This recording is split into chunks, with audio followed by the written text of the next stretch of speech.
E se Ayrton Senna tivesse sobrevivido ao acidente no GP de Imola, como teria sido a temporada de 1994 da Fórmula 1? Neste vídeo vamos tentar responder algo que os fãs em algum momento já se perguntaram: Senna teria sido campeão em 94? Como seria o duelo contra Michael Schumacher naquele ano? Assista ao vídeo até o fim e tire as suas próprias conclusões. Você está no canal Cortes da F1 e este é o primeiro vídeo da seção Relembrando o Passado.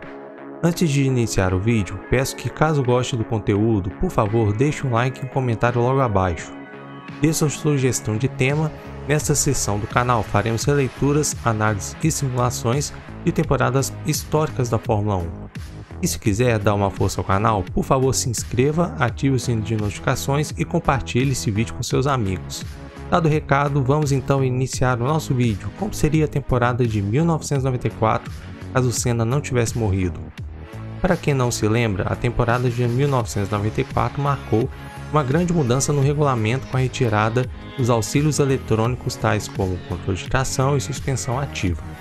E nessa temporada, Senna fazia sua estreia a bordo do carro da Williams, equipe que há muito tempo desejava guiar na categoria. No entanto, já nos primeiros contatos com o equipamento, Senna percebeu que a retirada de todos os auxílios eletrônicos deixou o carro da Williams extremamente instável e difícil de guiar. Associado a isso, o brasileiro viu a ascensão do jovem alemão Michael Schumacher a bordo da Benetton, vencedor das duas corridas iniciais da temporada, Interlagos e Aida. Na terceira corrida da temporada, disputada em Imola, Ayrton Senna acabou por falecer após acidente na curva Tamburello, encerrando ali precocemente uma carreira que poderia lhe render mais títulos mundiais. Para fazermos a análise e simulação, iremos considerar o melhor dos cenários, onde Ayrton Senna sobrevive ao acidente e ainda por cima apresenta condições clínicas para disputar todas as demais corridas da temporada. Neste vídeo iremos trabalhar basicamente com dois cenários principais, e vocês verão o quão insana poderia ter sido a disputa dessa temporada. Em todos eles, Damon Hill seria escudeiro de Senna, ou seja, em todas as corridas o brasileiro obrigatoriamente terminaria à frente do inglês. A diferença de um cenário para outro será relacionada à exclusão ou não de Michael Schumacher nos GPs da Itália e de Portugal, condicionada à sequência de ultrapassagens e consequente desclassificação no GP da Inglaterra, onde, na pista, o alemão terminou em segundo. Vamos então iniciar as simulações. Para a temporada de 1994, apenas os 6 primeiros pontuavam. Para testarmos os nossos cenários, vamos olhar como ficou a classificação final, corrida após corrida, entre Schumacher e Hill. No primeiro cenário, iremos considerar que Schumacher continuou excluído dos GPs da Itália e de Portugal após desclassificação no GP da Inglaterra. Para simular os resultados de Senna, vamos colocá-lo imediatamente à frente de Hill em todas as corridas. Pronto! A nossa primeira simulação indica que Schumacher seria campeão por 4 pontos à frente de Senna. Mas temos 3 corridas em que Damon não pontuou: Mônaco, Alemanha e Austrália. Para a nossa segunda simulação, vamos admitir que Senna estivesse no melhor dos mundos e vencesse as 3 corridas. Pronto! Na nossa segunda simulação, Senna seria campeão por incríveis 30 pontos à frente de Schumacher.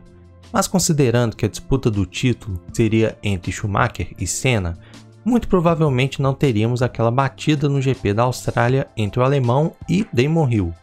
Portanto, vou considerar em nossa terceira simulação que Michael e Damon terminariam aquele GP, com o alemão terminando em segundo e o inglês em terceiro. Ainda assim, teríamos Senna campeão, por 26 pontos. Mas agora, vamos para uma quarta simulação, que eu particularmente considero a mais realista.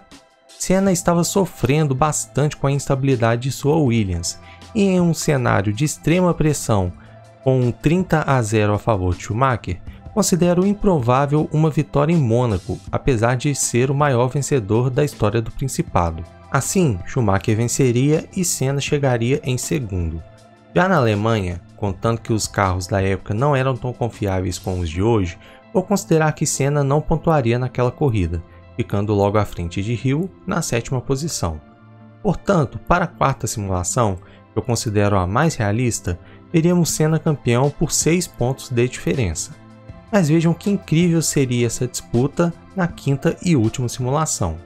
Se colocarmos Schumacher à frente de Senna no GP da Austrália, o título retornaria às mãos do alemão por apertados 2 pontos de vantagem.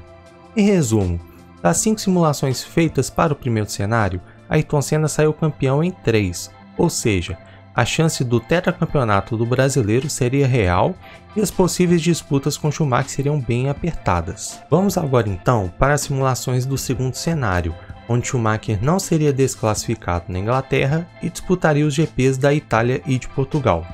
Eu considero esse segundo cenário o mais realista, pois sendo Senna o adversário pelo título e não Hill, duvido que o alemão provocaria o brasileiro a ponto de ultrapassá-lo na volta de apresentação do GP da Inglaterra.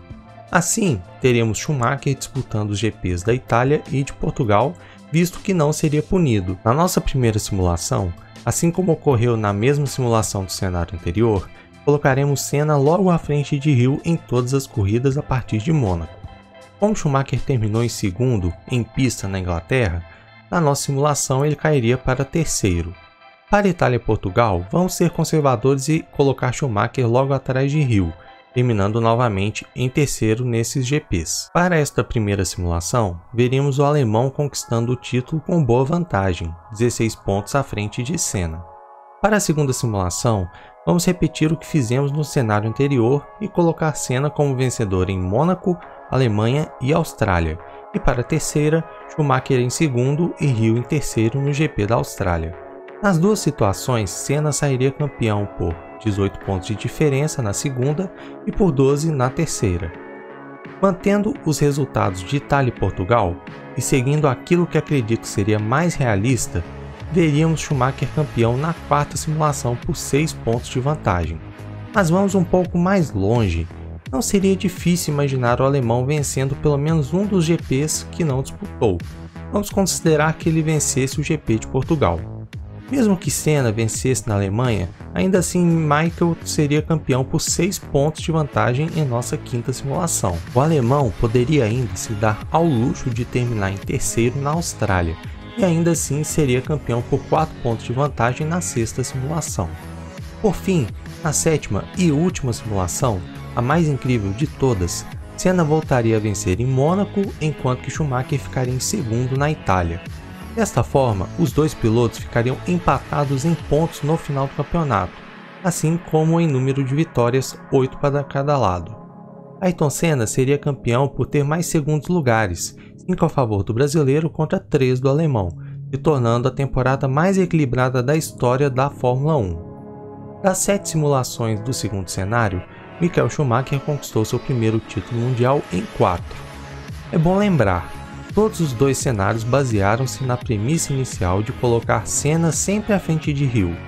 Se levarmos em consideração que problemas mecânicos em 1994 eram bem mais comuns que nos dias atuais, percebemos que, considerando possíveis abandonos do piloto brasileiro, os números passam a jogar muito a favor de Michael Schumacher.